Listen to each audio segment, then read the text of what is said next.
Guys, my name is John and welcome to my NEStalgiaholic show. This episode, I'm going to talk about a little bit more about one of my favorite cartoons growing up as a kid, and that was The Real Ghostbusters. This series went on for 7 seasons, aired on ABC from 1986 through 1991. It went for 147 episodes. There's quite a few episodes out there. It was also on syndication on a number of other networks, including USA Network. This series came out after the original Ghostbusters movie and before and during the release of Ghostbusters 2, which came out in 1989. The series itself, I guess, technically would be considered canon because there are characters in the movie that are in the cartoon, and there's some stories that kind of carry over from the movie into the cartoon series itself. Each show is approximately about 22 minutes. It's a half-hour episode. In front of me, I have a number of toys I had as a kid, produced by Kenner, made by Kenner. Kenner is probably most famous for their Star Wars line, from vintage Star Wars line, which is awesome. Eventually, Kenner got purchased by Hasbro, and Kenner as itself is no longer around. To my left, to your right, I also have a complete series DVD box. It came out in 2008. This is pretty hard to find. I'm going to show you, do an unboxing, kind of show you what's included in this series itself. Also have the Echo One, which is a cool collector's piece as well. The series itself was actually produced by several different companies. The first one is called Telecommunications. The second one is called, it's kind of a funny name, it's called DIC, D-I-C Entertainment. And DIC Entertainment actually produced other cartoons, very famous cartoons, popular cartoons during the time, including Inspector Gadget. Also, you might remember Captain Planet, The Littles, Garfield and Friends, just to name a few. And this is another one popular cartoon they produced.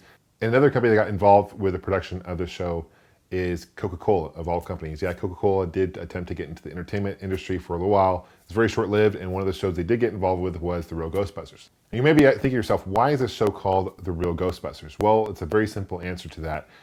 During the production of The Real Ghostbusters, they were planning on releasing it. They discovered that Filmation, who also makes cartoons, which you may be familiar, including He-Man, was creating a cartoon show called Ghostbusters. And it was based on a live-action TV series from the 1970s. It's a very short-lived series of Ghostbusters, and to avoid confusion and copyright, they decided when they released this, call it The Real Ghostbusters. One thing that's very different comparing the cartoon series to the movie is the usage of Slimer. Slimer is the green ghost at the very beginning of the first movie. You guys might remember him. He's not really necessarily a bad guy, but he's not a really good guy either. I guess he got slimed. I think it was Peter or Ray in the movie, but in the cartoon, he's actually on the team of the Ghostbusters team. So he's a protagonist. So I guess they did that to kind of relate to more younger audience. After season 3, they changed the title of the show from The Real Ghostbusters to Slimer and the Real Ghostbusters. So he definitely took a really main role in this series itself. So now what I'm gonna do is I'm gonna show you a closer look at some of the figures I have. I'm also gonna do an unboxing of the show. Let me know, leave a comment below. Let me know if you guys remember the show at all. Let me know if you like the show at all. Like I said, it's one of my personal favorite cartoon shows growing up that I remember very, very fondly. You are the main characters in this series, and this is Peter Venkman. He's missing his little backpack, but that's unfortunate. But it doesn't look anything like Bill Murray, who played the character in the movie. And it's funny because Bill Murray complained that the voice actor who played this character in the cartoon sounded too much like Garfield. And it was the same guy who played Garfield in the cartoon, or actually voiced Garfield, so it's interesting. Here is Winston. He actually was voiced by the first 3 seasons Arsenio Hall. He voiced this character, but initially, it's kind of interesting, Ernie Hudson, who played the original Winston in the movie, auditioned, and he didn't make the role, which is kind of odd. But this is the backpack, and you can see here is the blaster. This actually moves here, like so. These are very, very cheaply made, but these actually snap on the back here, like so. So you can snap like that, but kind of cheap plastic. Character itself, not very much articulation. You can his shoulders and his hips move, but that's pretty much it. One thing I do like about these figures are they do balance pretty well, which is always a good thing. Here's Egon. Again, he's got the trap. These also came with traps. I don't have any more ghost traps, but they did come with traps as well.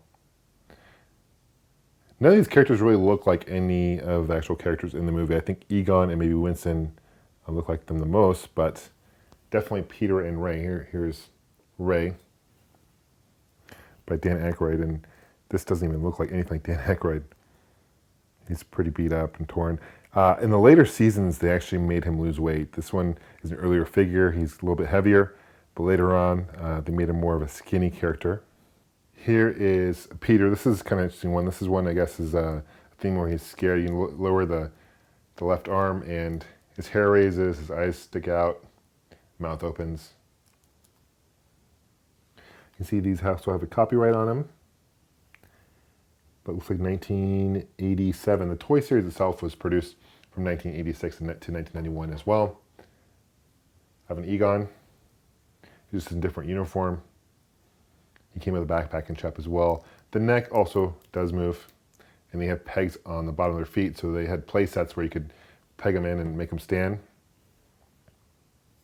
Here's Ray. This one is actually head twist. You wind it up, and you push the button here, and I guess his arms are supposed to move too. That's kind of creepy. It's like Exorcist. The Egon. This one, I think his waist is supposed to wind up, and you're supposed to release it, and it's supposed to spin. Oh, there it goes. See the logo, the Ghostbusters logo on the shoulders. Here's some monsters I have. This looks like Quasimodo, actually. But I think his head, yeah, you move his arms back, his head, mouth opened up. This is 1989. Columbia Pictures. You can see there's actual stamp here. Now the focus is there, but Columbia Pictures. This ghost actually freaked me out back in the day as a football player. But in the back, he's got like, I don't know what that is, a tongue of football tongue. Really weird. I think the people were tripping on something when they created these things. It's very, very odd. So I guess you're supposed to move his head like that. Here's another Frankenstein-looking ghost. Lift his hands up. Here's his back. Here's a ghost that head. It's like a mummy, and he actually has a thing that doesn't really fit very well. His arm keeps coming off, but his head doesn't really stay balanced very well. It doesn't really fit there very well, unfortunately. And last toy I want to show you is the Echo 1. Doors open. Wheels move. Trunk doesn't come up in, but this back door opens up. Comes down like that. And there was like a crane here. You can grab snag stuff like that, and you can just put in whatever other vehicles in there. Characters do sit in there fairly well. Steering wheel doesn't really move. Stay Puft Marshmallow Man was also a character, a figure I used to own. Can't see to find it for this video, but he was in the original movie, and he made several appearances in the cartoon series as well. Now I'm going to do an unboxing of the DVD set. As I mentioned before, this DVD box set came out in 2008. It came out by Time Life, and after this, 2009, they decided to release the individual seasons as well and episodes as well. But this was a fan-picked and voted on box set. This is the firehouse that they actually are based out of. There's Slimer in the window, Echo 1 leaving. A lot of stuff going on in these windows here as well. Here's Slimer. You move it, and he actually moves along with it. It's kind of cool. And here's the Ghostbusters guy. In the very intro, he actually walks around and stuff. It's kind of funny. This comes off like that, very easy. Comes with a bonus disc, over 2 hours of exclusive bonus material, including the promo pilot, which was only about 4 minutes long. It never was officially aired, but it's in this set. Promo pilot visual commentary, extended interviews with different producers and writers, DVD promo trailer, among other things, DVD ROM material.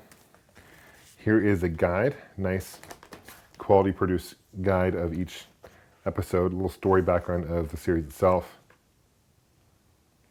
and shows pictures of a lot of the episodes and different extras. A lot of them have trivia extras, so this is a really cool set.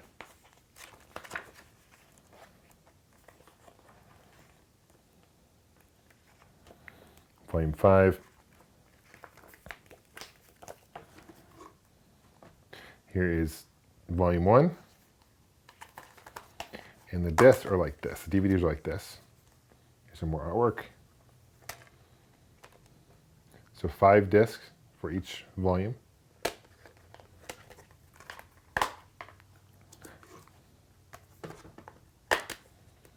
This one has 5 discs as well. Different covers.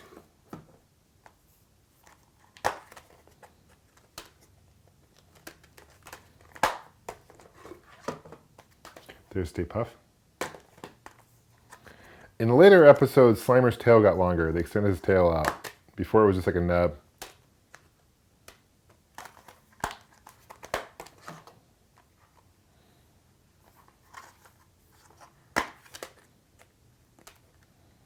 So it looks like you have a total of 24 DVDs. So quite a lot of entertainment to watch. Thanks for watching, guys. Please leave a comment below. Thanks for subscribing, and I'll see you guys soon. Take care.